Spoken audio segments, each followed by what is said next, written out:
Nobody consulted us, nobody asked our opinion whether we thought it was a good idea, how it was going to affect us. We only found out about it because this street has got a very active social media group, a WhatsApp group, and there's an active community, and it was only by the WhatsApp group, somebody posting a message, that we even knew that this was about to happen.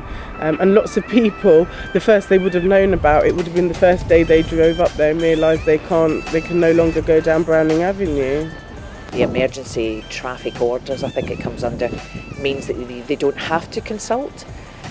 But the reality is that when you don't consult, you get a huge uproar of local residents who are the ones that are directly affected. It's the lack of consultation, I think, that irks me more than anything else, because they're just forcing this through and they don't know what it's like around here, and they just keep saying, oh, we think it's going to be great. Well, for a start, Councillor Rebellin doesn't drive, doesn't come and visit the area. The other two Liberal Democrats don't come and visit the area. They haven't engaged with us once. I have sent countless researched emails to the council and also to Parliament, which have had more response from Parliament than from council, believe it or not, in relation to every single stat that they put forward. I've debunked, I've looked it up, I've done the research, we've done our own counts up at the affected area, and nothing that they say holds true. So at best it's completely stupid because they can't count. At worst it's an outright lie, and they say, oh, this is what the residents want. What residents?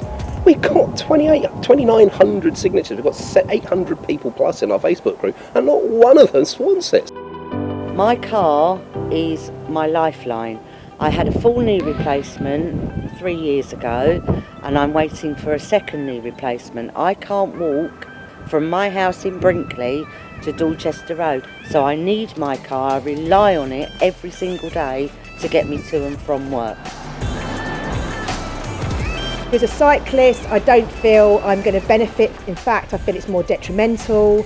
I've gone all the different routes through my cycling travels through Worcester Park.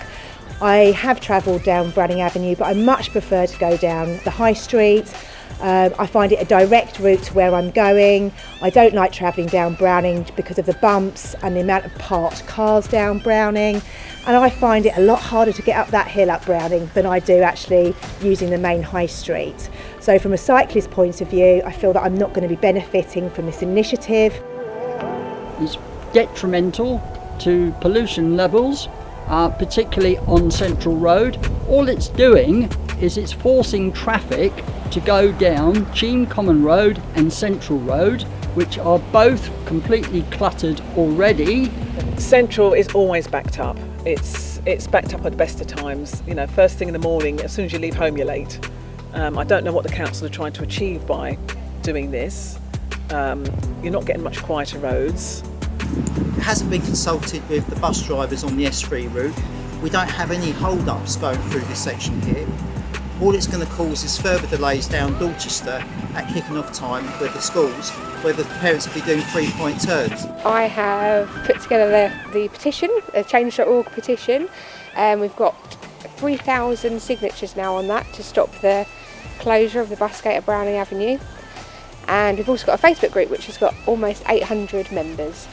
84% of local businesses signed a paper copy of the petition, and I think they're concerned about the knock-on effect.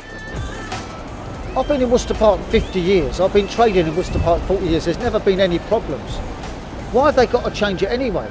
The main thing it's affecting at the moment is our delivery service. We've got 3 vans out on the road, all mostly going that way. Now straight away they can't cut up there, so they're going straight up to North Cheam, round that way. It's just putting so much more mileage, but the main thing is the fuel. And the emissions, it can't be doing anyone any favours. How is that green when we've got to go the extra probably 3 miles a day there and back? We have customers from Cheam, Sutton come over every Saturday to do their shopping. I've had 3 people today ring me up, Ross, we're not coming, we're worried about this camera, we go to North Cheam, the traffic's horrendous. So we lost 3 customers there today. It's just awful because I'm at Outhamptons 4 or 5 times a day. I do 3 walks a day, and I've got dogs in Ebersham, Buckland and Dorchester Road. So that means that I have to go either all the way around from Central Road and get caught in the traffic, or I can go up my normal route, up the Browning Avenue, then I have to go turn right at Lindsay, back onto Central Road and back out to get to do my job. How can they dress this up as an environmentally clean idea? Browning never had idling traffic. People used it, they went, they got on to where they need to go. Whereas now that they've pushed it all into Ruskin, there's 10 to 15 deep of cars idling on Ruskin Drive. So if they're worried about fumes and pollution going into people's windows, as Councillor Adelin had said, well, what have they just done to Ruskin? The school run is just horrific now. We take our kids to Cheam Common, so not only are we having cars speeding down this street, I have to walk them past Lindsay Road, which has also become another thoroughfare, kind of main road. So I've got to dodge cars going that way, and then I have to cross Central Road where there's no lollipop man, and there's a blind bend right there, and just last month there was an accident with a pedestrian, so I'm afraid that a child's going to get hit one day.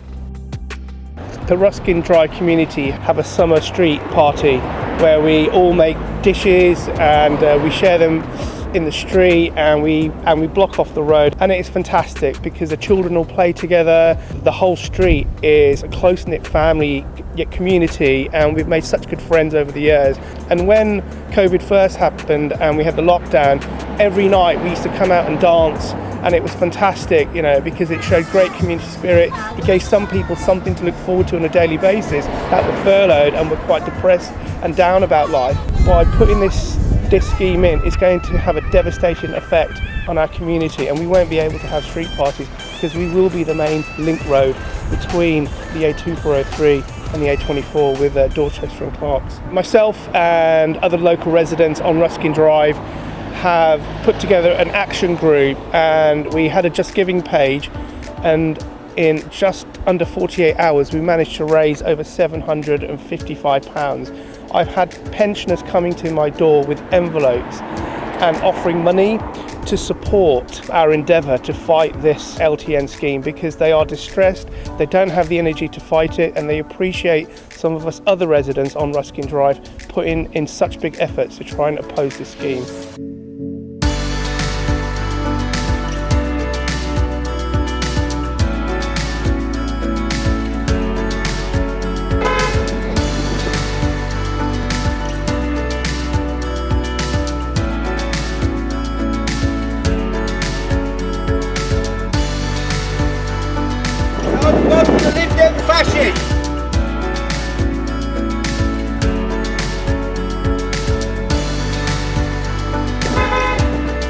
No to LTN!